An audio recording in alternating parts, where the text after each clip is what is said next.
अस्सलाम वालेकुम। जी students, last video के अंदर हमने देखा कि फॉर लूप अगर आपके पास उसकी डिफरेंट वेरिएशंस हमने देखी कि फॉर लूप हो तो हम उसको किस तरह से एनालाइज कर सकते हैं। अभी इस वीडियो के अंदर हम देखेंगे कि वाइल लूप के डिफरेंट वेरिएशंस हम किस तरह से एनालाइज कर सकते हैं। उसके बाद हम फिर प्रॉपर डिफरेंट एल्गोरिथम्स के एनालिसिस की तरफ चलेंगे। तो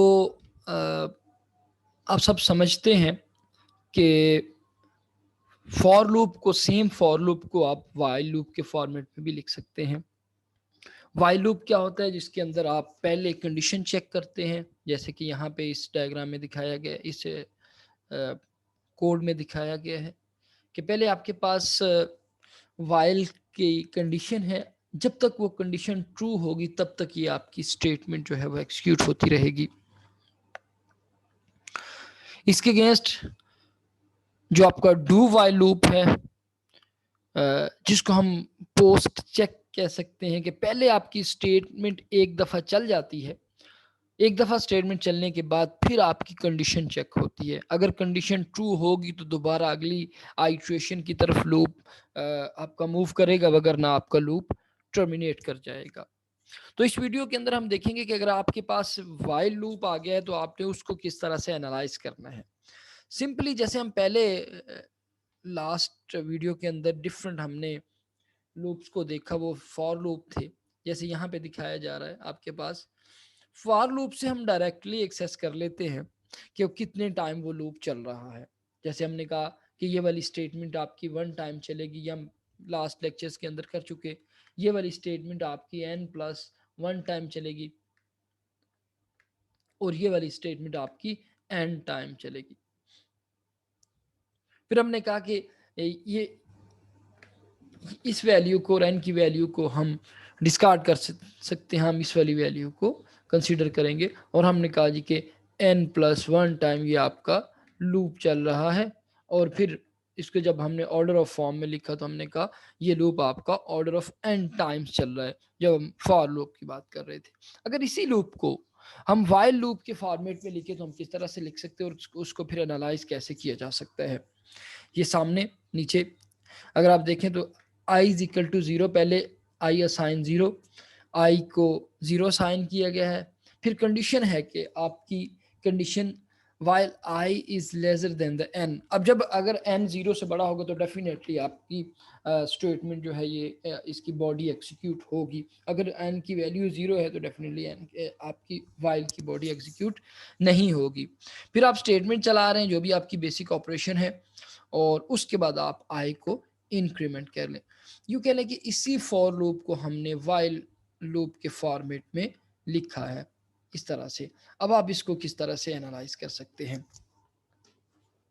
कि जैसे पहले हम देख रहे थे कि हर टाइम हर आइट्रेशन के अंदर एक दफ़ा आपकी स्टेटमेंट चल रही है और साथ ही आई में इंक्रीमेंट हो रहा है। सपोज आई की वैल्यू पहले ज़ीरो है और स्टेटमेंट चल गई, और उसके बाद फिर आई की वैल्यू इंक्रीमेंट होने के बाद 1 हो गई। आपने एन के साथ उसका कंपैरिजन किया, तो अगर एन से वैल्यू छोटी है तो दोबारा आई पहले ज़ीरो, आई की वैल्यू ज़ीरो थी और एक आइट्रेशन चल गई, फिर एक इंक्रीमेंट हुआ। आपने कंपेयर किया, अगर एन की वैल्यू छोटी है तो फिर अगला इंक्रीमेंट होगा। जब आई की वैल्यू 2 हो जाएगी तो दोबारा अगली आइट्रेशन चलेगी। फिर आई की वैल्यू 3 हो जाएगी और अगली आइट्रेशन चलेगी।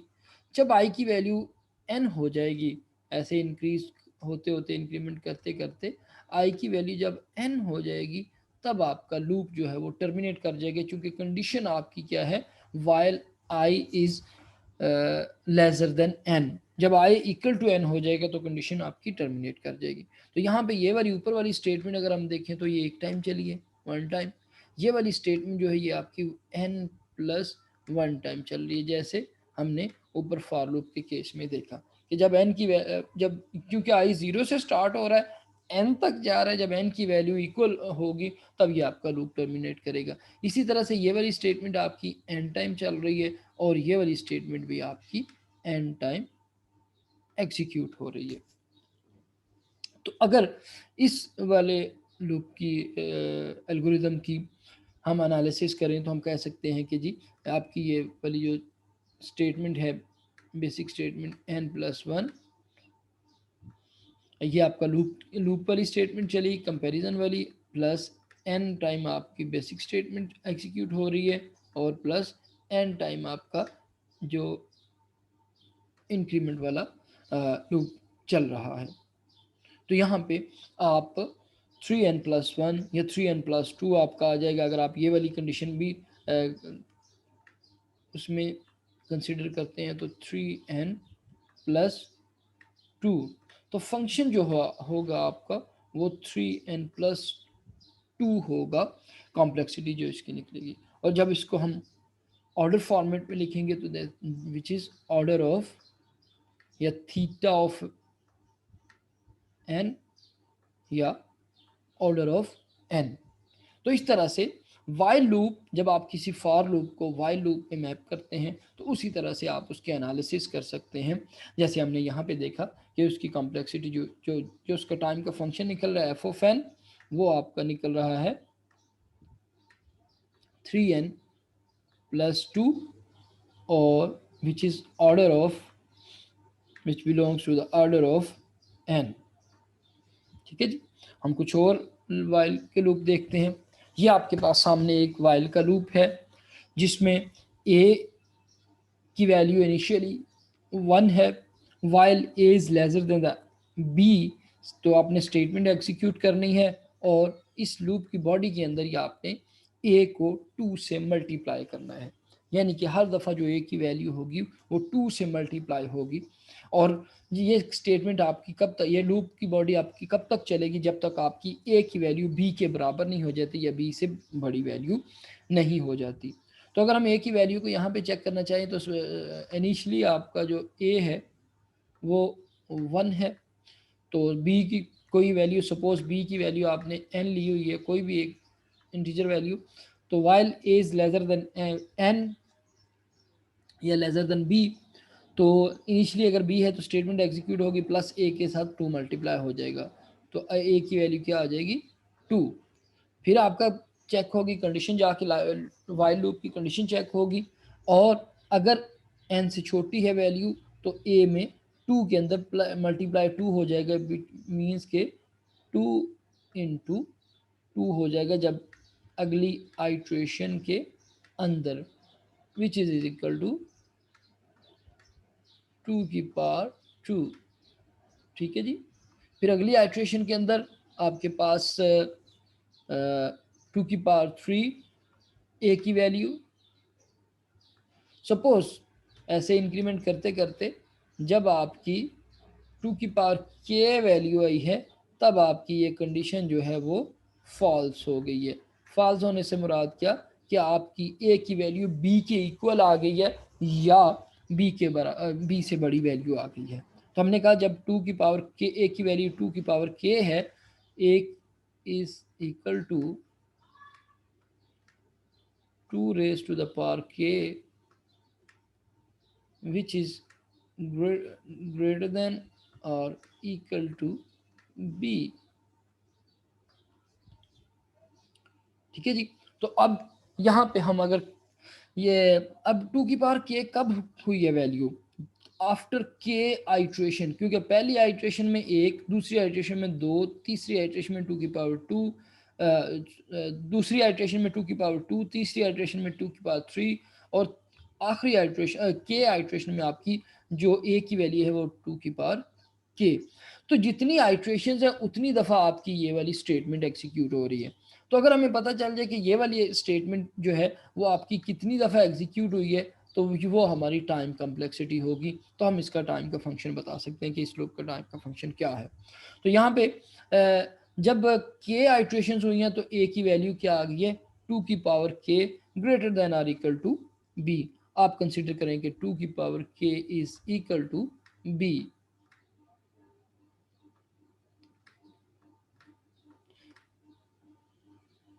अब जिस तरह से हम देख रहे हैं, हमने लास्ट वीडियोस के अंदर भी देखा कि 2 की power is equal to k, दोनों साइडों पे आप लॉग ले लें, तो लॉग ऑफ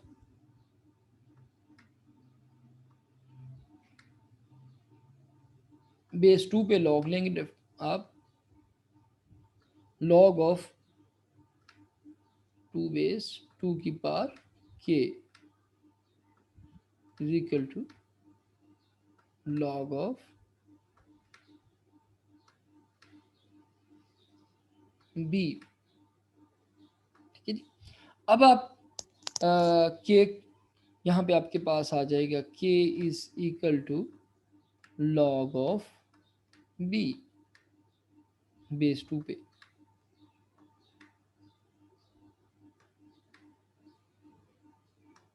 जी, तो अगर b आपका n को रिप्रेजेंट कर रहा है n वैल्यू में, तो आप कह सकते हैं जी इसमें आपका जो f ऑफ n है, f of n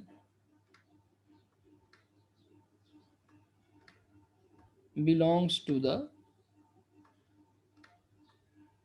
order of log of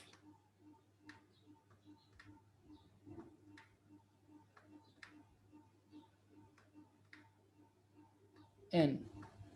ठीक है जी। तो इस तरह से एक वाइल लूप को आप एनालाइज करके उसकी टाइम कम्प्लेक्सिटी निकाल सकते हैं। हमारे पास एक और वेरिएशन है इसी की वाइल लूप की। सपोज आपके पास i is equal to n है और आप डिक्रीमेंट करके n तक जा रहे हैं कि जब तक i की वैल्यू 1 से ग्रेटर है। ये उसी फॉर लूप को जो हमने लास्ट वीडियो के अंदर डिस्कस किए, उन्हीं फॉर लूप्स को अब हम वाइल लूप के फॉर्मेट में प्रेजेंट कर रहे हैं। तो जब आपके पास वाइल का loop i is greater then 1 है, तो तब आपका वाइल का लूप एग्जीक्यूट होता है। जब i की वैल्यू 1 हो जाएगी या लेसर देन 1 होगी, तो तब आपका लूप टर्मिनेट कर जाएगा। इसको आप किस तरह से एनालाइज कर सकते हैं? आप ये हमने फॉर का लूप देखा था, इसे अगर हम मैप करता हुआ फॉर का लूप अगर देखें तो वो हमारे पास था for i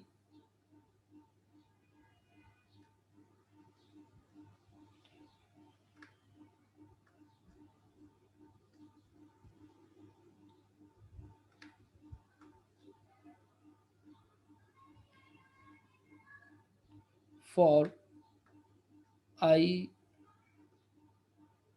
is equal to n or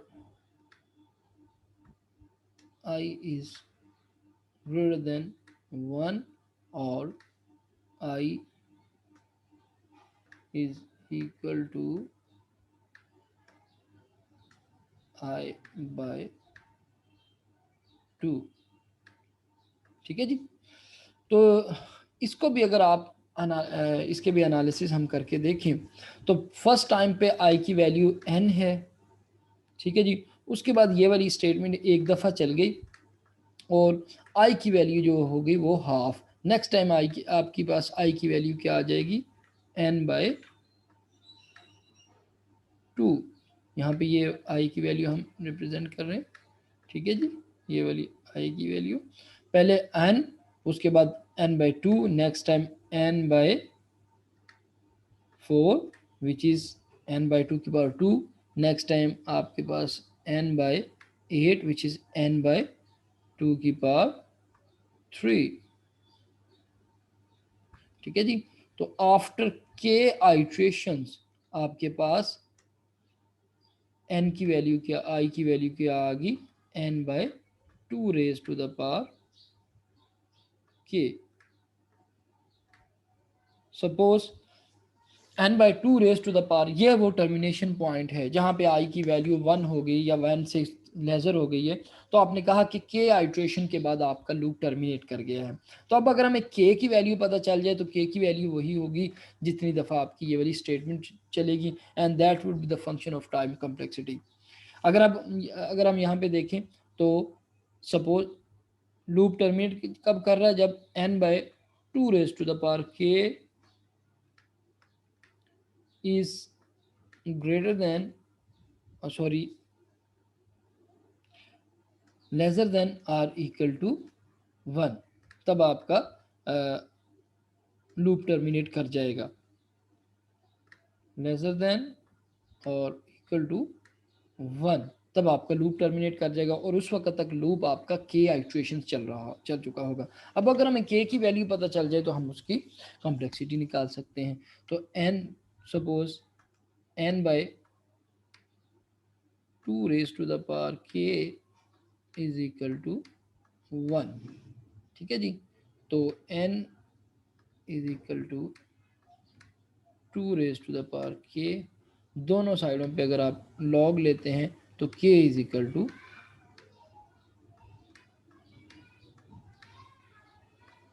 log of n।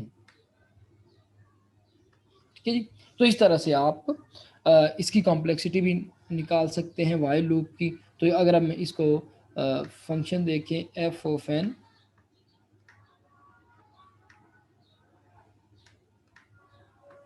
Is equal to order of log of n।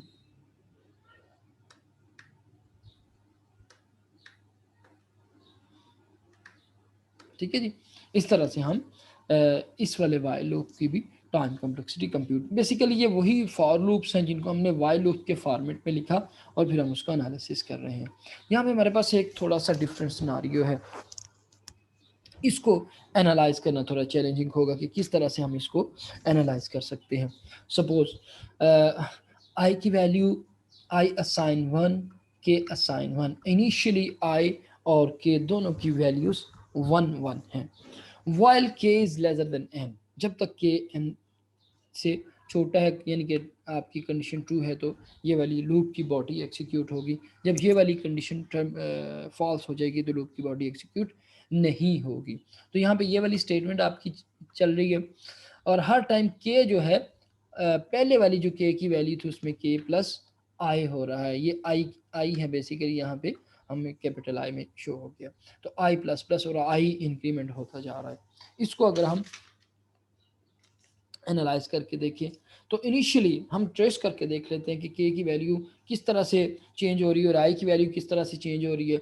आई की वैल्यू एक एक इंक्रीमेंट हो रही है। तो अगर हमें ये पता चल जाए कि जब ये लूप टर्मिनेट हो रहा है, जब ये लूप टर्मिनेट हो रहा है यानी कि ये वाली कंडीशन जब फॉल्स हो रही है तब आई की वैल्यू कितनी थी, तो जितना आई इंक्रीमेंट हुआ होगा उतनी ही आपकी ये वाली स्टेटमेंट एग्जीक्यूट हुई होगी। तो वो वही आपकी फ्रीक्वेंसी होगी इस स्टेटमेंट की। That would be the efficiency of this algorithm time, efficiency of this algorithm time complexity. तो यहाँ पे अगर हम आई और के की वैल्यू को ट्रेस कर लें, आई और के, ठीक है जी। तो जब आई की वैल्यू 1 है इनिशियली तब के की वैल्यू भी 1 है। अब सपोज आपके पास लूप कंडीशन चेक हुई के इज लेसर देन 1 और उसके बाद आपकी स्टेटमेंट एग्जीक्यूट होगी। अगर n की वैल्यू 1 से ग्रेटर है तो स्टेटमेंट एग्जीक्यूट हो जाएगी और होगा क्या कि k इज इक्वल टू के प्लस आई, यानी कि k की वैल्यू क्या हो जाएगी 1 प्लस 1 विच इज 2। ठीक है जी। और i की वैल्यू एक इंक्रीमेंट हो जाएगी। तो i की वैल्यू इंक्रीमेंट होने के बाद क्या हो जाएगी 2। उसके बाद दोबारा कंडीशन चेक होगी, अगर के एन से छोटा है तो स्टेटमेंट दोबारा एग्जीक्यूट होगी और के की वैल्यू क्या हो जाएगी 2 प्लस 2। ठीक है जी, 2 प्लस 2 और आई की वैल्यू 3 हो जाएगी। अगली आइट्रेशन के अंदर फिर कंडीशन चेक होगी, स्टेटमेंट चलेगी और के की वैल्यू क्या हो जाएगी 2 प्लस 2 जो पहले था प्लस 3। जो आई की वैल्यू है वो इसमें प्लस हो जाएगी और आई की वैल्यू हो जाएगी 4। ठीक है जी। अब सपोज ऐसे आई की वैल्यू इंक्रीमेंट होते होते आपके पास m जब आई की वैल्यू थी, यानी कि यहाँ पे हमने 2 प्लस 2 प्लस 3 प्लस 4 प्लस 5, जब हमने m की वैल्यू अपनी i की वैल्यू m थी वो हमने के जब m वैल्यू तक गए हैं तब तक आपका, तब जाके आपकी ये वाली k की वैल्यू टर्मिनेट होगी, ये लूप टर्मिनेट हो गया, यानी कि k was greater than the n और इक्वल टू द n, तो आपके ये वाला लूप टर्मिनेट हो गया। तो सपोज हम कहते हैं जी कि जब m तक हमारी i की वैल्यू गई है तो 2 प्लस 3 और k की वैल्यू फिर आगे प्लस होते होते कहाँ तक प्लस हुआ जी, m तक आपका ये प्लस हुई वैल्यू। उस वक्त i की वैल्यू आपकी m थी। अब अगर हमें i की एग्जैक्ट वैल्यू हमारे पास निकल आए तो हमें पता चल सकता है कि टाइम कम्प्लेक्सिटी क्या है। हम समझते हैं कि जब m तक इंक्रीमेंट k इंक्रीमेंट हुआ तब वो n से बड़ा है या इक्वल है।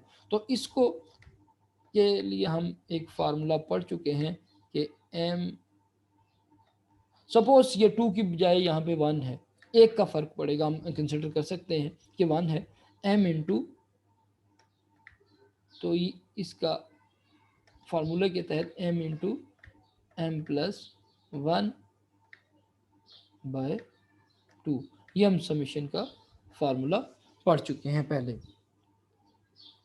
तो m into m plus 1/2 would be greater than और इक्वल टू n, तब आपका लूप टर्मिनेट करेगा, क्योंकि ये k की वैल्यू है।